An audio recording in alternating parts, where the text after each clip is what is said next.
முதலாவதாக சொல்லப்பட்ட திருச்சபை எபேசு என்கின்ற திருச்சபை. ஆண்டவர் தம் தூதன் வழியாக ஒரு முக்கிய செய்தியை எபேசு சபைக்கு. எபேசு சபை என்பது சபையின் முகவரி. இதுல இந்த திருச்சபை பற்றிய இயேசு கிறிஸ்துவின் தீர்ப்பு. இது திருச்சபை பற்றி சொல்லப்படுகிற காரியம் என்று மாறாக திருச்சபைக்கான தீர்ப்பாக இந்த பகுதி சொல்லப்படுகிறது.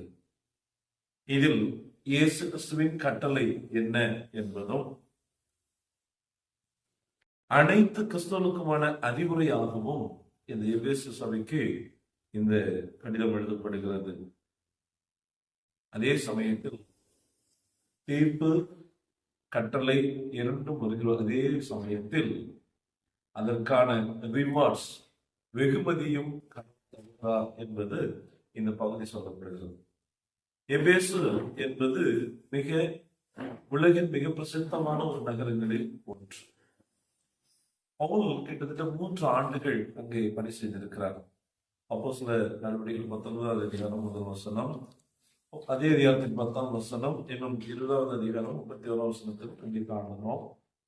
அப்போஸ்தலனாகிய பவுல் மாத்திரமல்ல, அப்பல்லோ, ஆக்கில்லா, பிரிசில்லா, இந்த 3 பேரும் அங்கே பணி செய்திருக்கிறார். இந்த அப்பல்லோவை உருவாக்குவதில் ஆக்கில்லா, பிரிசில்லாவுடைய பணியும் மிக முக்கியமான பணியாக இருக்கிறது. அதில் அப்போஸ்தலனாகிய பவுலினுடைய மிக நெருங்கிய சிலராகிய தீமோத்தேயுவும் அங்கே கொஞ்ச நாள் எழுதியிருக்கிறார். இன்னும் ஒரு உறுதியான ஆனால் கடிதங்களில் இல்லாத ஒரு தகவல், அப்போஸ்தலனாகிய யோவானும் அங்கே எழுதியிருக்கிறார். அப்ப மிக சிறந்த ஊழியக்காரர்கள் பணி செய்திருக்கின்ற திருச்சபை அந்த எபேசு திருச்சபை.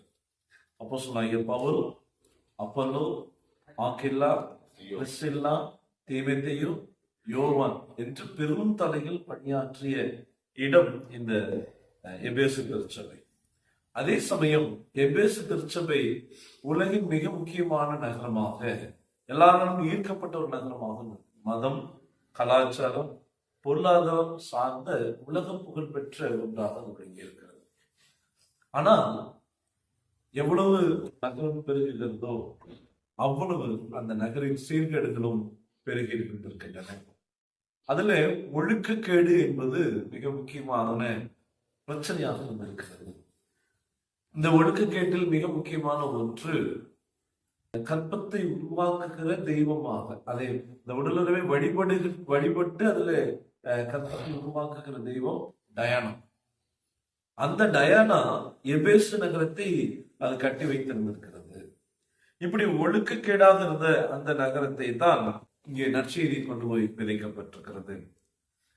அதுவும் எபேசு நகரம் எவ்வளவு வலிமையானது என்றால், அந்த காலத்தில் உலகத்தின் 7 அதிசயங்களில் ஒன்றாக அந்த எபேசுவில் இருந்த டயானா ஆலயம் கருதப்பட்டது, கோவில் கருதப்பட்டது. அதில் இருக்கக்கூடிய தூண்கள் எல்லாம் மிகப்பெரிய தூண்கள், 127 தூண்களை கொண்ட அந்த ஆலயம் வந்திருக்கிறது. ஒவ்வொரு தூணும் கிட்டத்தட்ட 60 அடி உயரம் கொண்டதாக கருதப்படுகிறது. இன்னொரு கோவில் இருந்திருக்கிறது, ஆர்டெமிஸ் என்கின்ற ஒரு கோவில் இருந்திருக்கிறது. அது கருவூலமாக இருந்திருக்கு. மன்னர்கள், பெரிய வணிகர்கள் கூட அங்கே முதலீடு செய்கிற அளவில் இந்த எபேசு நகரம் இருந்திருக்கு.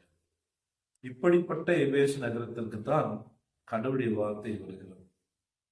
அந்த பொருளாதாரம் சார்ந்த, மதம் சார்ந்த, கலாச்சாரம் சார்ந்த, ஒழுங்கினம் சார்ந்த மிகப்பெரிய வங்கியை கொண்ட அதே சமயத்தில் ஏற்றுக்கொள்ள முடியாத வழிபாடு சூழ்ந்திருக்க அந்த திருச்சபைக்கு கடவுளுடைய வார்த்தை வருகிறது.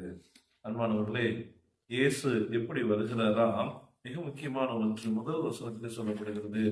7 நட்சத்திரங்களை தம்முடைய வலது கரத்தில் ஏந்தி கொண்டு 7 பொன் குத்து விளக்குகளின் மத்தியிலே உலாவிக் கொண்டிருக்கிறது. எபேசுவிலே வெளியே எப்படி இருந்தாலும் ஆலயத்தில் ஆண்டவரே மையமாக இருக்கிறார். ஒரு பெரிய செய்தி இருக்கிறது. ஆண்டவரே ஆலயத்தின் மையமாக இருக்கிறார். அதான் 7 பொன் குத்து விளக்குகளுக்கு நடுவில் ஆக மிக மையமாக விளங்குகின்ற அந்த ஆண்டவருடைய செய்திதான் இங்கே சொல்லப்படுகிறது. 2ஆம் வசனத்திலே நாம் வாசிக்கிறோம். மிக அந்த திருச்சபை பற்றி நேரடியாக சொல்லப்படுகிற ஒன்று, உன் செயல்களையும் உன் பிரயாசத்தையும் உன்னுடைய ஆர்வத்தையும் உன்னுடைய பொறுமையையும் நீ பொல்லாதவர்களை சகித்திருக்க கூடாததையும் அப்போஸ்தலர்களை அப்போஸ்தலர் என்று சொல்லுகிறதையும் நீ சோதித்து நீ பொய்யர் என்று கண்டறிந்ததையும். ஆக இந்த திருச்சபையினுடைய அடிப்படை தன்மையில பல்வேறு சிக்கல்கள் இருந்திருக்கிறது. ஒன்று, ஹிப்போமோன் அப்படின்னு ஒரு வார்த்தை பயன்படுத்து. ஹிப்போமோன் என்பது சகிப்புத்தன்மை. திருச்சபை சகிப்பு, எல்லாரையும் சகித்துக் கொள்ளும். நமக்கு பல சமயங்கள் உண்டு, தவறு செய்கிறோம் என்று நமக்கு தெரிந்தும் கூட நாம் என்ன செய்வோம்? ஏற்றுக்கொள்ளுகிற ஒரு மனநிலை உண்டு. இவங்க தப்பா பேசுறாங்க, ஆனால் அவங்களோடு நாம் சகித்துக் கொண்டு ஒரு நிலை இருப்போம். அதுக்கு பல காரணங்கள் இருக்குது. பொருளாதார ரீதியாக, உறவுகள் ரீதியாக, அல்லது ஒரு பாண்டேஜ் முன்பே ஒரு கட்டமைத்திருக்கிற காரியங்கள் வழியாக. எபேசு திருச்சபைக்கும் இப்படிப்பட்ட பிரச்சனைகள் இருந்திருக்கிறது. அப்போஸ்தலர்கள் அல்லாதவர்களை அப்போஸ்தலர்கள் என்று அவர்கள் ஏற்றுக்கொண்டார்கள். திருச்சபையில் பல சமயங்களில் தலைவர்களாக இருக்க தகுதியற்றவர்களை தலைவர்களாக நாம் ஏற்றுக்கொள்வது அப்போஸ்தலர் திருச்சபையுடைய, எபேசு திருச்சபையுடைய பெரும் பிரச்சனையாக கடவுள் சொல்லுகிறார்.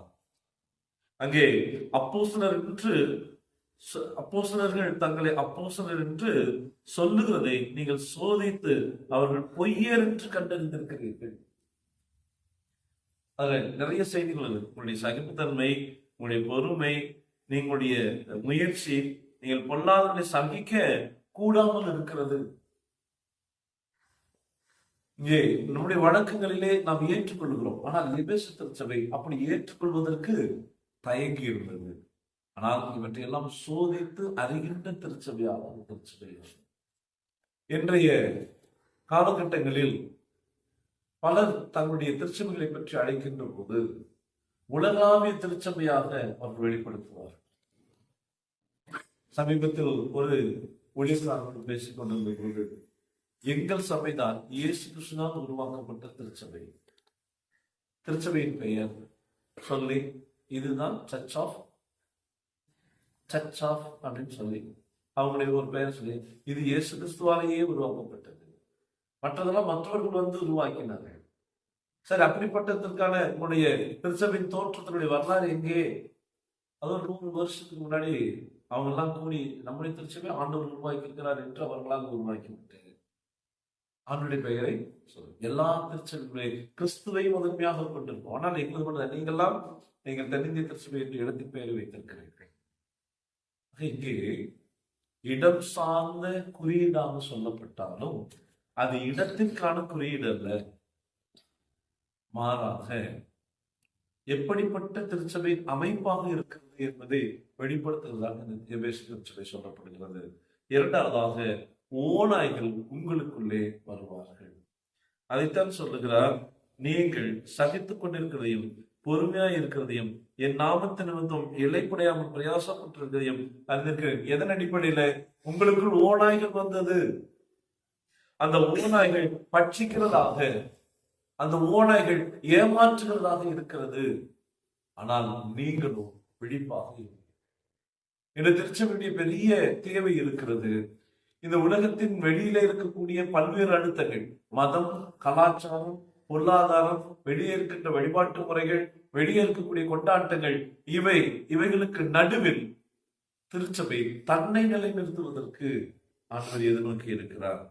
ஆகவேதான் இப்படி சொல்லப்பட்ட சூழ்நிலையில் நீ இவ்வளவு ஜாக்கிரதையாக இருந்தாய், இவ்வளவு எச்சரிக்கையோடு இருந்தாய், இப்படியெல்லாம் நீ ஆண்டவருக்குள்ளாக திடமாக இருக்க வேண்டும் என்று நீ நினைத்தாய், அப்படி செயல்பட்டு வந்தாய். ஆனால் 4ஆம் வசனம் சொல்லுகிறது, நீ ஆதியில் இருந்த அன்பை விட்டுவிட்டாய். இதுல இந்த வெளிப்படத்துல மிக முக்கியமாக கண்டிக்கப்படுகின்ற செய்தி, வெளித்தோற்றத்தில் நீ நன்றாக இருக்கிறாய், வெளித்தோற்றத்தில் நீ நன்றாக இருக்கிறாய், புத்திசாலித்தனமான நகரமாக, புத்திசாலித்தனமான திருச்சபையாக நீ காட்சி அளிக்கிறாய். ஆனால் புத்திசாலித்தனமான திருச்சபை இல்ல, ஆண்டவருக்கான சாட்சியுடைய திருச்சபையாக இருப்பதற்கு ஆண்டவர் அழைக்கிறார். அதுதான் இயேசு கிறிஸ்துடைய இந்த சத்தம் மிக முக்கியமான சத்தமாக இருக்கு. இது எபேசுக்கு வந்த தூதனுடைய சத்தம் அன்று, இது ஆண்டவருடைய சத்தமாக இங்கே வெளிப்படும். அதனால்தான் ஆண்டவராகிய இயேசு கிறிஸ்துவின் சத்தமாக இந்த தூதர் உரைத்திருக்க வேண்டும் என்று சொல்லப்படுகிறது. நீ நான் வெறுக்கிற நிக்கோலாய் மஸ்தரின் செயல்களை நீ வெறுக்கிறாய், இது உன்னிடத்தில் உண்டு. அதுக்கு முந்தைய வசனம் சொல்கிறது, நீ என்ன நிலைமையிலிருந்து விழுந்தாய் என்பதை நினைத்து என்ன செய்ய வேண்டும்? ஆக வெளியேறுவதற்கு கடவுள் ஒரு வாய்ப்பை தருவார். திருச்சபைக்கு உள்ளே வருவது என்பது வேறு, திருச்சபையில் பாவத்திலிருந்து வெளியேறுவது. நாம் உள்ளே இருக்கிறோம், ஆனால் உள்ளே சில காரியங்களுக்கு நான் என்ன செய்ய வேண்டும்? வெளிவருவதற்கு இந்த எபேசு திருச்சபை குறித்து கடவுள் எச்சரிக்கையை தருகிறார். இயேசுவின் எதிர்ப்பு, அவற்றை எல்லாம் நீ மீறி செயல்பட வேண்டும். டிஸ்பைட் ஆல் திட், அவற்றை எல்லாம் நீ மீற வேண்டும். அடங்கு மறுக்க வேண்டும் இல்லையா? இதெல்லாம் எல்லாரும் ஏற்றுக்கொள்கிறார்கள், ஆகவே நானும் ஏற்றுக்கொள்கிறேன் என்ற தன்மையோடு நாம் எப்படி இருக்க வேண்டுமா? அடங்க மறுக்க வேண்டும். இப்படித்தான் இருக்க வேண்டும், இப்படித்தான் இருக்க வேண்டும், இதுதான் என்னுடைய சட்டம் என்று சொல்லி அந்த திருச்சபை கடவுளின் திட்டத்திற்கு எதிராக பயணிக்கும் என்றால் அத்துமீறுவதற்கு ஆயத்தமாக இருக்க வேண்டும் என்று சொல்லி ஆண்டுடைய வார்த்தை அழைக்கிறது. ஆகவேதான் நீ இழந்ததை தேடு, நீ எங்கே இழந்து போயிருக்கிறாய் என்பதை தேடு. நீ பெற்றுக்கொண்டதை வைத்து நீ பெற்றுக் கொள்வதற்கன்று, நீ பிரம்மாண்டங்களை நீ வைத்துக் கொண்டு நாங்கள் எப்படி இருக்கிறோம் என்று பார்ப்பதற்கன்று, நீ எங்கே இழந்திருக்கிறாய் என்பதை தேடு. அதனாலதான் 4ஆம் வசனம் சொல்லுகிறது, நீ ஆதியில் கொண்டிருந்த அன்பை பெற்றிருக்கிறாயே. இதற்கான நோக்கம் ஒன்று இருந்தது, நீ இப்படி வருவதற்கான தேவை ஒன்று இருந்தது, நீ இப்படி திருச்சபையாக உருவாக்குவதற்கு கடவுளின் திட்டம் ஒன்று இருந்திருக்கிறது. அந்த திட்டத்திற்கு நேராக பயணிக்க அழைக்கிறார். ஆகவேதான் ஆண்டவர் சொல்லுகிறார், முக்கியமானது சபை ஆவியானவர் சபைக்கு சொல்லுகிறதை காதுள்ளவர்கள் நாம் நன்றாக கேட்கிறோம். நாம் எல்லாவற்றையும் நன்றாக செயல்படுவதற்கு ஆயத்தமாக இருக்கிறோமா? இந்த மனம் திரும்புதலுக்கு நேராக கடவுள் அழைப்பது தாமதம் இல்லாமல் இப்போது அணுகுமுறையில் மாற்றங்களை ஏற்படுத்திக் கொள்ளுங்கள். நடத்தையில் மாற்றத்தை ஏற்படுத்துங்கள். மனம் திரும்புதல் என்பது உடனடியாக கேட்பதற்கு, உடனடியாக நடத்தைகளில் மாற்றத்தை பெற்றுக் கொள்வதற்கு அழைக்கின்றது. எபேசு திருச்சபையுடைய பாராட்டு ஒரு புறம் இருக்கிறது.